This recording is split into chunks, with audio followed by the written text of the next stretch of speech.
Voter তালিকায় যারা কারচুপি করেছে তাদের বাঁচানোর কাজ করেছেন জ্ঞানেশ কুমার। রাজ্যে রাজ্যে বেনিয়ম হয়েছে যার প্রমাণ রয়েছে। আজকে সাংবাদিকদের মুখোমুখি হয়ে রাহুল গান্ধী দাবি করছেন যা অভিযোগ তারা করছেন তার সমস্ত প্রমাণ তাদের কাছে রয়েছে। কর্ণাটকের আনন্দ কেন্দ্রে যেখানে বেছে বেছে ৬,০০০-এর বেশি কংগ্রেস সমর্থকদের নাম বাদ গিয়েছে বলে অভিযোগ করেছেন রাহুল গান্ধী।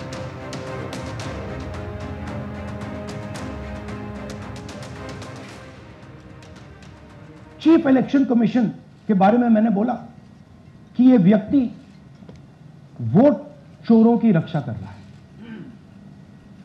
जो भी मैं यहां बोल रहा हूं 100% प्रूफ के साथ, सबूत के साथ बोल रहा हूं। कर्नाटका सीआईडी ने केस चालू किया।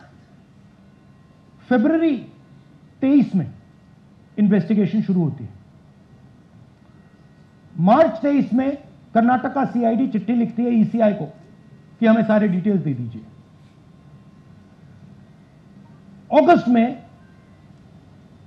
इनकंप्लीट डिटेल्स दी जाती है जिससे कोई इन्वेस्टिगेशन आगे नहीं बढ़ेगा। 18 बार रिमाइंडर लेटर गए हैं। आपको अगर सीआईडी एक बार लेटर भेज दे और आप नहीं गए, आप जानते हो क्या होगा। यहां पे इलेक्शन कमीशन को 18 बार लेटर गए हैं, कुछ नहीं हुआ है। आखिरी लेटर सितंबर में गया है, कुछ ही दिन पहले। নিয়োগ দুর্নীতি মামলায় ধৃত তৃণমূল বিধায়কের সঙ্গে দেখা করতে এলেন আরেক তৃণমূল বিধায়ক। আজ ইডির বিশেষ আদালতে তোলা হয় বড়ুয়া তৃণমূল বিধায়ক জীবনকৃষ্ণ সাহাকে।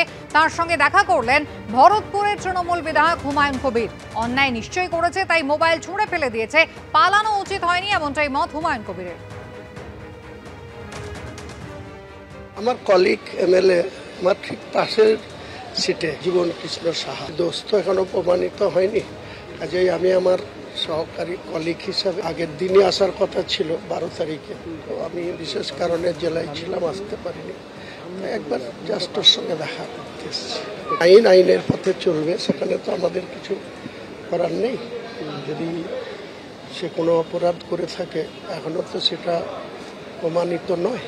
তো সবার ক্ষেত্রে আইন যত নিরপেক্ষ দৃষ্টিভঙ্গিতে বিষয়টা সে জাস্টিস পায়। যদি কোনো অপরাধ করে থাকে নিশ্চয়ই তার জন্য যা আইন আছে হবে। আমার সঙ্গে খুব ভালো সম্পর্ক, আমার অনেক জুনিয়র, আমাকে দাদা বলে, ভাই বলে। আমি তাই দেখলাম যে একবার কলকাতায় এসছি বিধানসভার কাছে, একবার দেখা করি। সত্যের জয় হবে এটাই বলবো। আপনার বিরুদ্ধে তো এত বুড়ি অভিযোগ, কোনো অভিযোগ প্রমাণ করতে হবে, সব মিথ্যা অভিযোগ। আমি তো একটা নগণ্য গ্রামীণ এমএলএ। আমি তো মুর্শিদাবাদ এক প্রান্তিক গ্রাম থেকে উঠে এসেছি, শিডিউল কাস্ট পরিবারে উঠে এসেছি।